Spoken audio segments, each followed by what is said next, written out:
Está começando mais um ABVcast, o podcast da Associação Brasileira de Private Equity e Venture Capital, a ABVCAP. Eu sou o Rodrigo Loureiro e no episódio de hoje vamos falar sobre infraestrutura, os desafios e as demandas do setor. Para comentar esse assunto tão importante aqui para o mercado brasileiro, eu recebo aqui nos estúdios da ABVCAP Túlio Machado, Head de Investimentos e Infraestrutura da XP Asset, e também José Guilherme de Souza, José Guilherme Souza, que eu vou chamar já carinhosamente de Zé Guilherme, que é Head de Infraestrutura e sócio da Vinci Compass. Muito obrigado pela presença dos dois aqui para esse tema que é tão importante para a gente conversar sobre esse tema. Eu já queria aproveitar então, dar as boas-vindas e pedir para vocês analisarem o cenário atual em que se encontram os investimentos em infraestrutura aqui no Brasil. Começar com você, Zé Guilherme. Obrigado, Rodrigo. Prazer estar aqui. Obrigado à BVCAP pelo convite. O tema, de fato, é um tema interessante e o timing é interessante também, né? Porque o que a gente vê é cada vez mais uma demanda crescente por investimentos no setor e, de alguns anos para cá, um interesse maior da comunidade de investimentos por essa classe de ativos.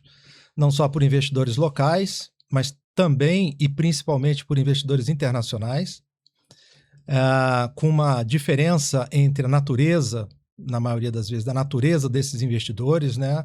Os locais, muitos ainda focados, né? Os investidores, pessoas físicas, e mais focados nessa classe de ativos, e lá fora, historicamente, é uma classe de ativos com muita demanda por investidores institucionais.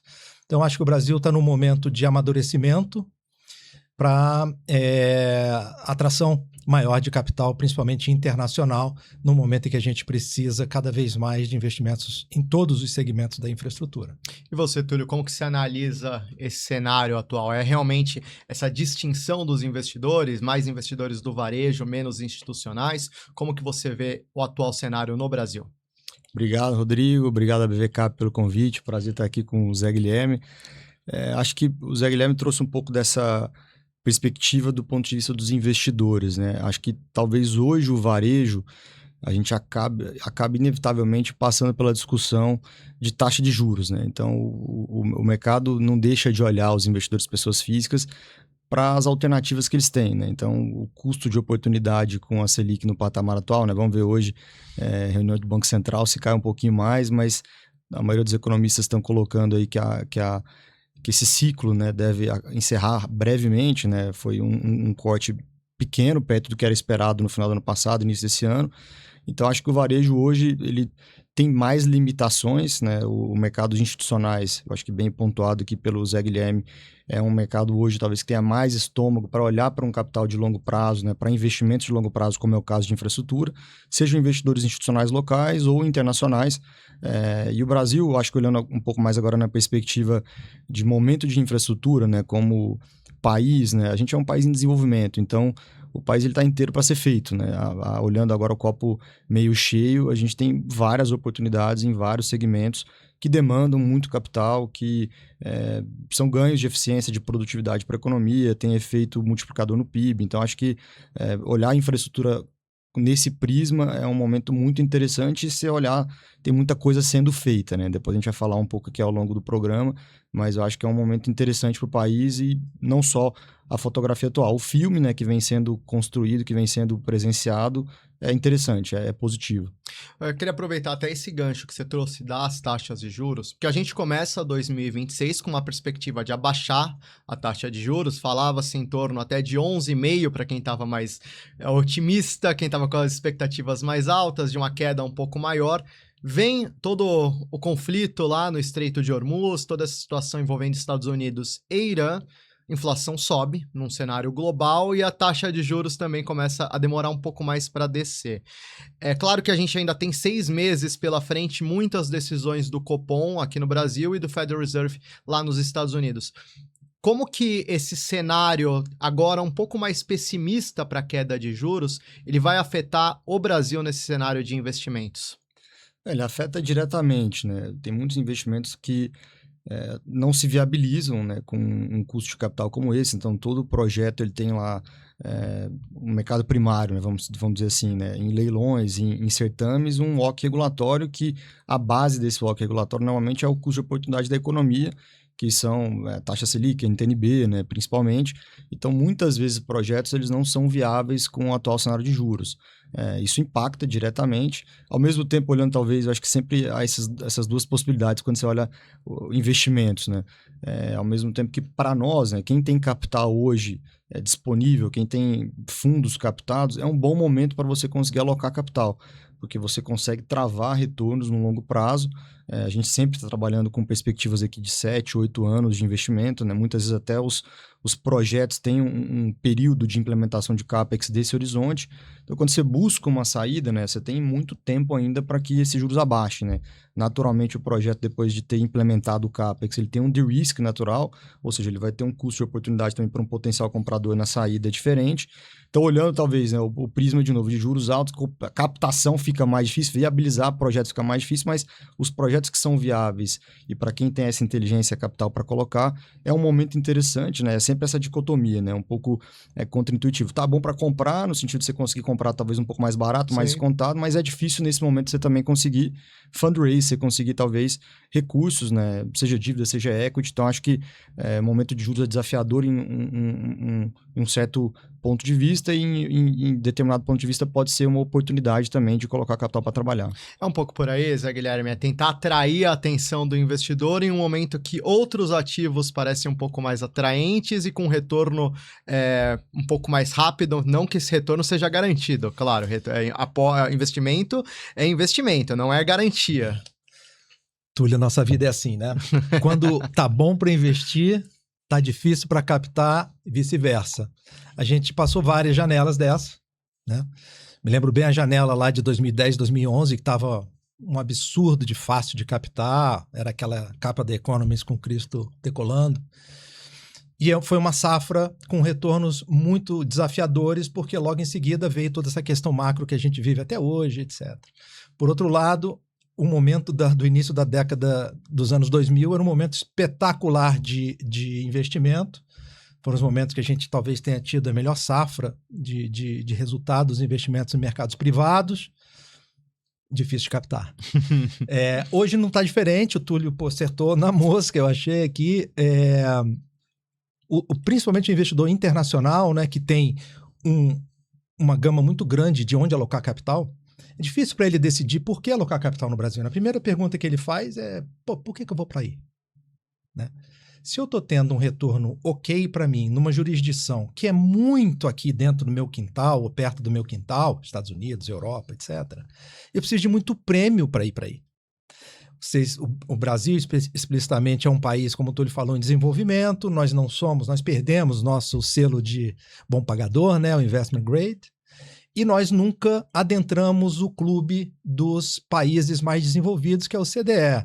Então, nesse contexto, atrair capital internacional para o Brasil é muito mais desafiador. Com um elemento adicional, que é o fundamento dos nossos contratos nos ativos de infraestrutura, que tudo aqui é ligado à moeda local. Né? Na grande maioria dos setores, a remuneração dos ativos ela é lastreada em moeda local, como deve ser, né? Na maioria dos setores. E a nossa moeda, ela prima pela volatilidade. Então, além do prêmio de risco que se entende que o país deve ter, os ativos em moeda local, eles oferecem para o investidor de fora um risco extra, que é o risco da moeda. Então, para a gente que bate na porta dos investidores globais toda hora para atrair capital para o país, é sempre muito mais desafiador, né? Então, nesses momentos, eu acho que é fundamental você ter uma diversificação na sua base de investidores e o investidor local pode se beneficiar desse momento de juro alto, de dificuldade de transacionar ativos. São os momentos que aparecem as melhores oportunidades, como o Túlio falou. E aí a gente tem um trabalho de longa data já aqui no Brasil, de tentar atrair para essa classe de ativos um perfil de investidor que está muito fora há muitos anos, que são os institucionais locais.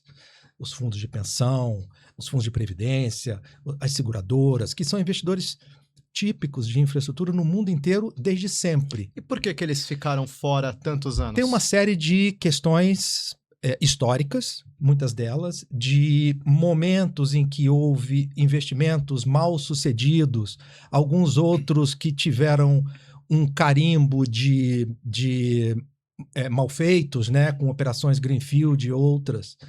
Isso retraiu esse investidor, que passou a ficar muito cético em investimentos em setores da economia real, ou seja, mercados privados. Não é um privilégio da classe de ativos e infraestrutura. Esse é um mal que o país tem de estar ancorado, né? Principalmente as fundações, os fundos de pensão estão ancorados nas metas atuariais, que são inflação mais 5, inflação mais 6, qualquer coisa. Quando uma NTN-B, risco governo, paga 7,5%, 8% real no longo prazo, vem a famosa pergunta de quem está sentado na cadeira do CIO de um fundo de pensão. Para que eu vou tomar risco?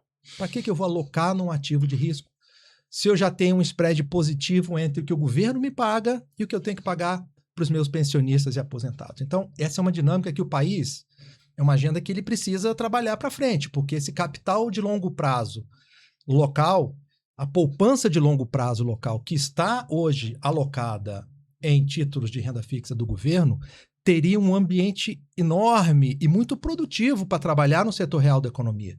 Né? Como o Túlio falou, a infraestrutura é a base de tudo, ela que promove as bases para o crescimento econômico e para o desenvolvimento social. Né? Então, é uma agenda que eu acho que a gente precisa trabalhar, que envolve, obviamente, questões fiscais e monetárias, mas que com esse olhar de canalização da poupança nacional de longo prazo para investimentos em setores privados que têm uma característica de longo prazo.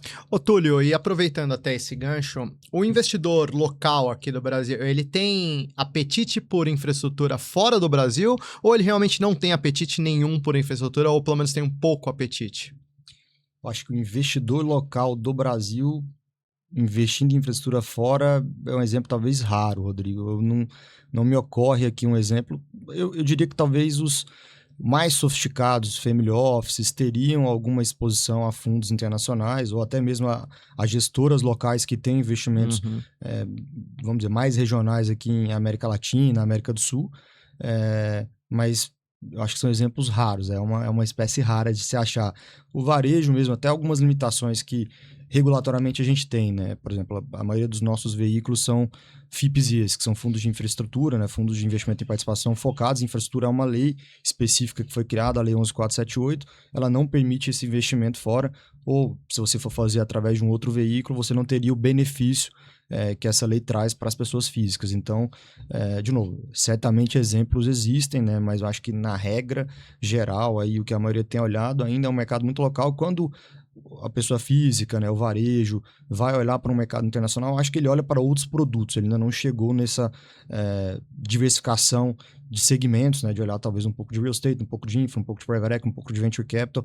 Talvez muita gente, a primeira forma de internacionalizar, né, a gente olha isso lá pela plataforma, não é a minha área lá na XP, mas hoje em dia está todo mundo comprando ETF, né, comprando, vamos dizer, ativos mais fáceis, né, que tem ali uma gestão menos intensa, ou comprando fundos realmente de hedge funds, né, de multimercado lá fora, né. Acho que eu diria que talvez a primeira forma de o varejo internacionalizar o capital, não acho que ainda é infraestrutura. Quem sabe um dia, né, Zé Guilherme? Cara, pô, Túlio, assim, esse é um problema que a gente tem, acho que é um problema de origem local, que qualquer investidor com quem a gente fala local, ele tem o famoso home bias. O brasileiro tem um home bias. Ele é enviesado para investir no país.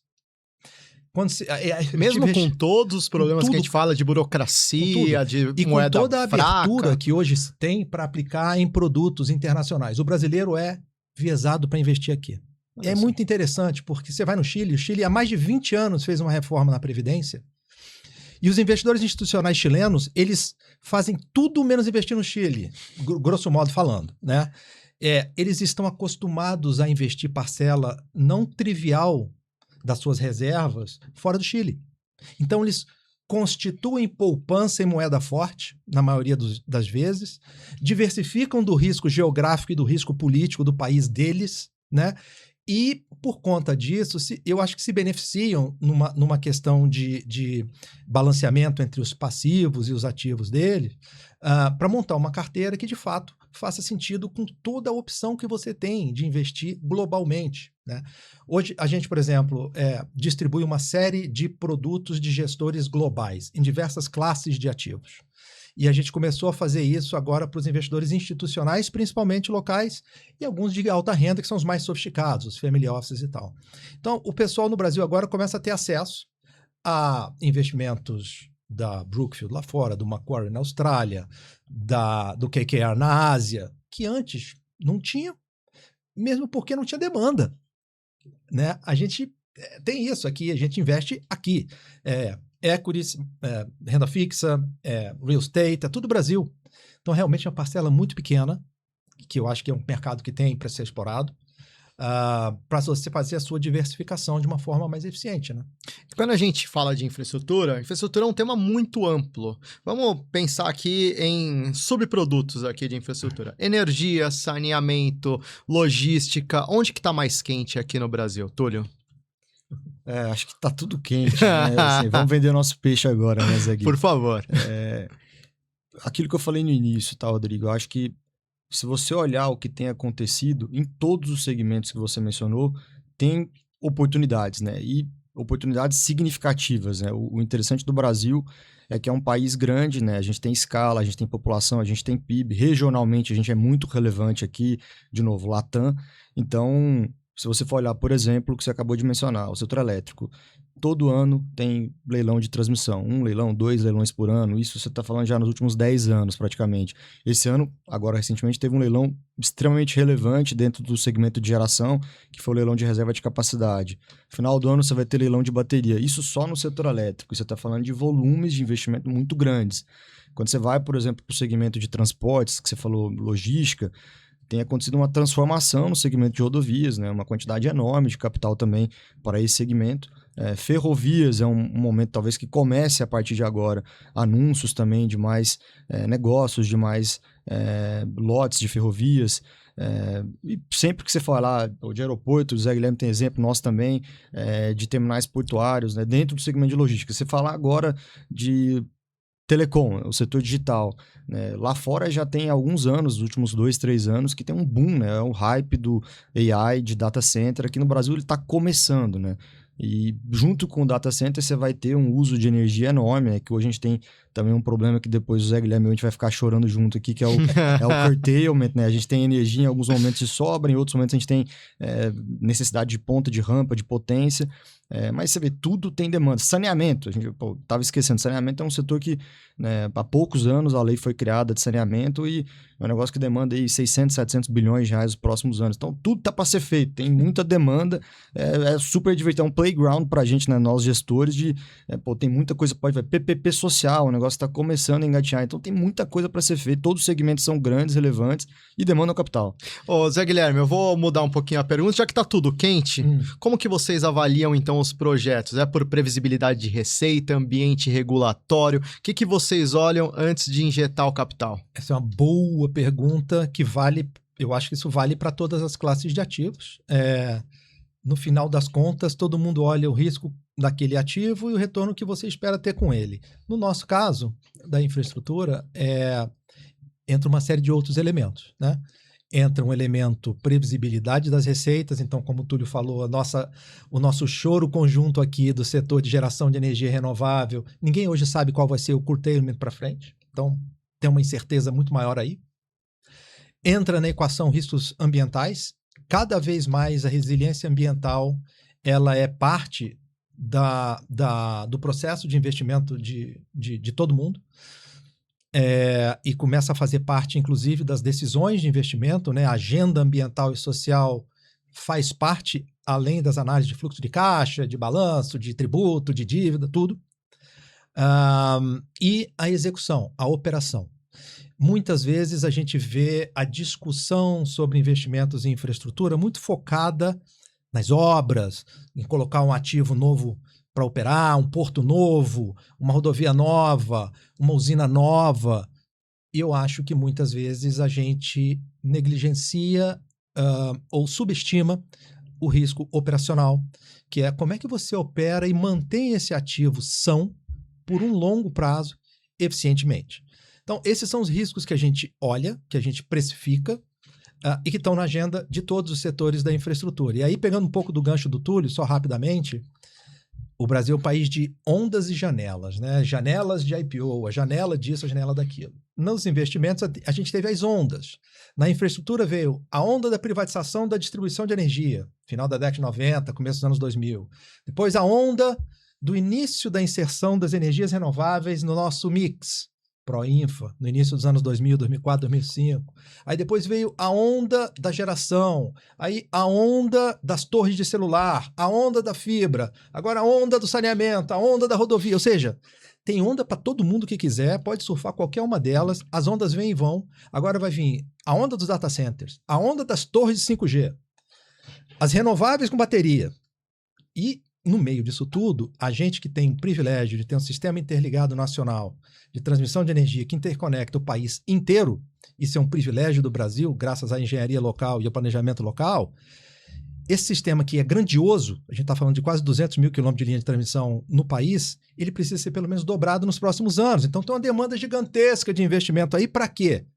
Para a gente não perder, não cair a luz quando a demanda cai, para não cair a luz quando cai uma usina grande do sistema, para não cair a luz se a gente tem oferta demais de energia. Então, é como o Túlio falou, isso é uma Disneylândia para a gente, tem muita coisa para fazer de fato, e eu acho que por isso a gente tem visto cada vez mais o interesse de investidores locais e internacionais para o país. Né? Ô, Túlio, o Zé Guilherme falou sobre a questão de data centers. Hoje todo mundo fala de data center, de inteligência artificial. O Brasil não é o protagonista nessa corrida de inteligência artificial, mas possui uma capacidade energética muito grande e tem espaço para construir data centers. É talvez a hora do Brasil acelerar de vez nesse setor, nessa classe de ativos? Olha, o que tem uma discussão acontecendo agora, Rodrigo, de algum tempo já, mas que ela não está 100% concluída, que é o Redata, né? O governo dar um incentivo para os impostos de importação. Hoje, quando você olha a maioria dos equipamentos, né, que você faz o data center, servidores, GPUs, hackers, você tem um componente de importação muito relevante. Quando você incide, né, impostos sobre isso, o data center fica praticamente inviável, né? Eu acho que o Zé Guilherme tem um exemplo muito bom quando ele falou essa competição do dinheiro global, né? Quando o investidor internacional ele vai olhar para investir em data center, por exemplo, onde ele vai colocar o data center? Ele precisa de conectividade, ele precisa de energia, ambiente regulatório, etc. Então, quando você vai construir um data center nos Estados Unidos ou na Europa, você tem tido retornos decentes, retornos razoáveis em comparação em fazer no Brasil, por mais que aqui você tenha essa abundância de energia. Então, tem tudo para dar certo, né, esse negócio. Se o Redata for aprovado, com certeza tem questões de LGPD, de dados, né, que podem influenciar também. Depende do tipo de data center que você quer construir, mas o Brasil certamente vai ser um candidato, né, principalmente onde você tiver energia, conectividade. Começou, né? Não é que é um negócio que não existe, não tem nada. Existem data centers aqui, obviamente, mas comparando talvez com os investimentos vultuosos que estão sendo realizados lá fora, aqui ainda está muito tímido, né? Mas eu acredito que tem tudo para ser uma nova fronteira também, um segmento que tem muito para crescer também, data center. Ô, Zé Guilherme, para a gente ir terminando aqui, qual a principal lacuna hoje? O que o Brasil precisa superar para que os investimentos em infraestrutura realmente decolem no patamar que vocês querem? Claro que eu acredito que vocês querem que suba bastante. Qual que é a principal lacuna, a principal pedra no caminho? Cara, eu acho que a gente tem algumas, não tem uma bala de prata para resolver tudo não, infelizmente. Eu entendo que a gente tem um caminho ainda a ser trilhado na questão de custo de capital e numa questão macroeconômica de estabilidade. Então, se a gente conseguir uma agenda pró-mercado, uma agenda de estabilidade, mesmo que seja estimada ou esperada, e vá trabalhando isso ao longo do tempo, eu acho que a gente começa a destravar muito capital para vir para cá. Mas assim, eu tenho para mim, e eu falo isso há muito tempo, eu tenho para mim muito claro que tem dois elementos que para a gente vão ser transformadores, tá? No sentido de atração de capital de peso institucional para o Brasil. Não necessariamente só para a infraestrutura, mas para todas as classes de ativo. E os dois pilares são a inserção do país na OCDE e a obtenção do grau de investimento. Pode ser um dos dois? Até pode. Os dois seria assim, transformacional. Por quê? Só para te dar um exemplo. Essa classe de ativos vem a cada ano batendo recordes em cima de recordes do montante que se capta no mundo inteiro para investir em infraestrutura no mundo inteiro. A média mais atual é da ordem de 250 bilhões de dólares por ano que se levanta de capital para os fundos investimentos. Isso só para fundos de investimento como o nosso. Tirando o montante de recurso que as empresas, né, o que a gente chama de investidores estratégicos, investem. Desses 250 bilhões de dólares por ano, isso a gente está vendo há vários anos. 95%, vai ser 93 um ano, 92 no outro, 97, 95% na média desse dinheiro, ele é alocado especialmente em Estados Unidos, Europa e nos demais países da OCDE. 5%, na média, sobra para o resto do mundo. E o resto do mundo é muito grande. Sim. E o resto do mundo, vários deles, tem, por exemplo, na infraestrutura, ativos que oferecem receitas em dólar, ou em moeda forte, seja em euro, seja em pounds, etc. Então, os mandatos dos investidores globais seguem o mandato dos investidores finais, das instituições. E a maioria dos mandatos é: invista meu dinheiro nesse grupo de países mais desenvolvidos. Então nós Brasil, brigamos por uma parcela muito pequena desse oceano de dinheiro que todo ano se levanta para investimentos em infraestrutura. A fatiazinha do bolo que sobra. Que a gente briga na nossa região com países muito menores na oferta de oportunidade de investimento, Chile, Colômbia, Peru. Só que alguns deles têm receitas em dólares, ambientes regulatórios mais estáveis, ambientes políticos muitas vezes mais estáveis. Assim, cara, é difícil para burro se a gente não trabalhar para esses dois pilares. A gente é resiliente, a gente está aqui há tempo pra caramba tentando fazer esse trabalho, a gente sai para vender Brasil todo ano na tentativa de atrair esse capital de qualidade, que é um capital de qualidade que vem para ficar, é um investimento estrangeiro direto, né? Não é aquele que amanhã aperta o botão e vai embora. Mas a gente tem duas barreiras, cara, gigantes, cara. Tem duas montanhas gigantes pra gente subir aqui. E, Túlio, é um pouco por aí? É onde o Brasil tá realmente batendo na trave, pegando aqui o gancho de Copa do Mundo?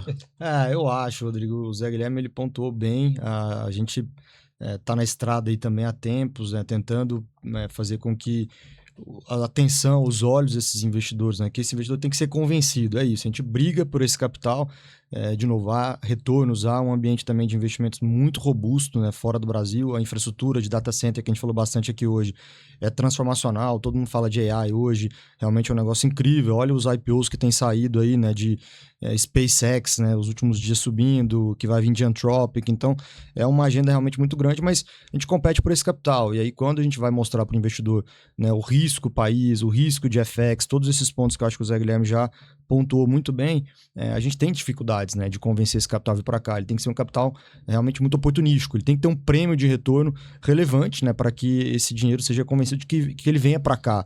E esse dinheiro seria muito importante para nós, né, porque quando a gente olha para cá, como a gente tem muita demanda por capital, você tem gaps, né, você tem gaps de equity, você tem gaps de dívida. Claro que o mercado de capitais vem se desenvolvendo bastante no Brasil, quando você olha do ponto de vista, né, histórico, né? Antigamente era só os bancos de fomento, o BNDES, hoje em dia você tem um mercado de capitais pujante que dá conta de uma parcela do recado, mas para construir tudo isso que a gente falou, para o tamanho dessa oportunidade, tem que vir mais dívida, tem que vir mais equity, e o nosso trabalho é esse, né? O trabalho de formiguinha, de resiliência que o Zé Guilherme mencionou, de ficar tentando ir, certamente, né? Ser um investment grade, ser um país OCDE, novamente investment grade e OCDE pela primeira vez, nos ajudaria muito no pitch, né? Porque muitas vezes a gente gasta mais da metade da reunião com o gringo explicando o Brasil, explicando o macro, explicando o ambiente de juros, fiscal, o regulatório, né? O rule of law, que é seguro trazer o dinheiro. Então, acho que para a vida do gestor de infraestrutura, os gestores de alternativos, ajudaria muito esse macro ser mais desenvolvido. Vou fazer um adendo importante, o Túlio vai concordar comigo com certeza. Olhando para o cenário local, Nós temos hoje um indutor de investimento no Brasil extremamente relevante e extremamente respeitado no mundo inteiro, que é o nosso BNDES.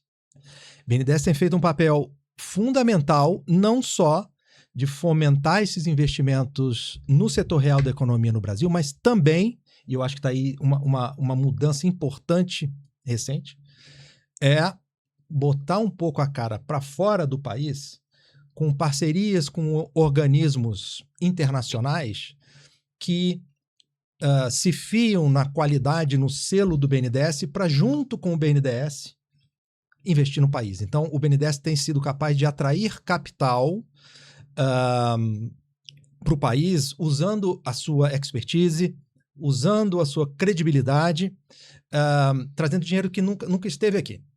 Então, essas iniciativas do banco, Entulho, e isso aí, cara, vale para XP, para 20, vale para o BlackRock, vale para qualquer um. É importante o investidor de fora saber com quem que ele está investindo junto no país. E estar junto com um BNDES, com um BNB, com o pessoal que está aqui e conhece, que vai estar aqui nos próximos 10, 15, 20, 30 anos, dá um conforto. Principalmente para aquela instituição que não conhece tão bem o país, que tem dúvidas, mas ouviu falar bem, então vai investigar melhor.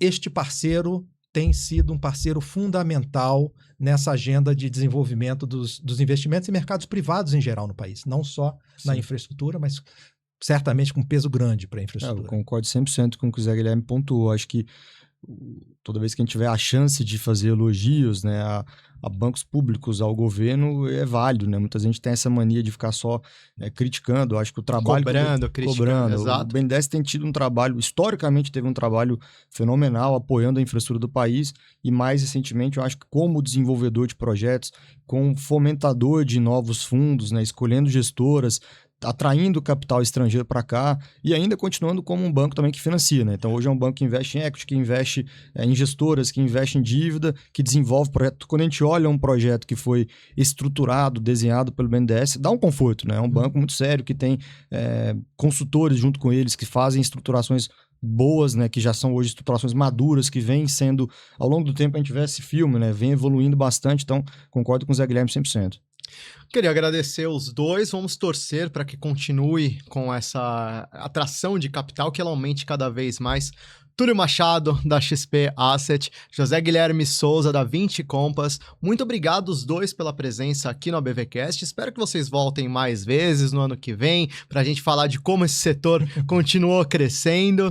E olha só, eu espero vocês e você também nos eventos da ABVCap que vão acontecer em setembro. O primeiro evento é o VC Day, que vai acontecer no dia 16 de setembro, e entre os dias 21 e 23 do mesmo mês, também de setembro, a gente vai ter o ABVCap Experience, cheio de investidores, de executivos, empreendedores, muita gente bacana para que você faça o seu network. E, aproveitando também, acessa o site da ABVCap, todos os cursos, eventos, muita informação bacana sobre o setor de Private Equity e Venture Capital você encontra no site e nos nossos canais nas redes sociais. Eu sou Rodrigo Loureiro e eu te vejo na próxima aqui no ABVcast.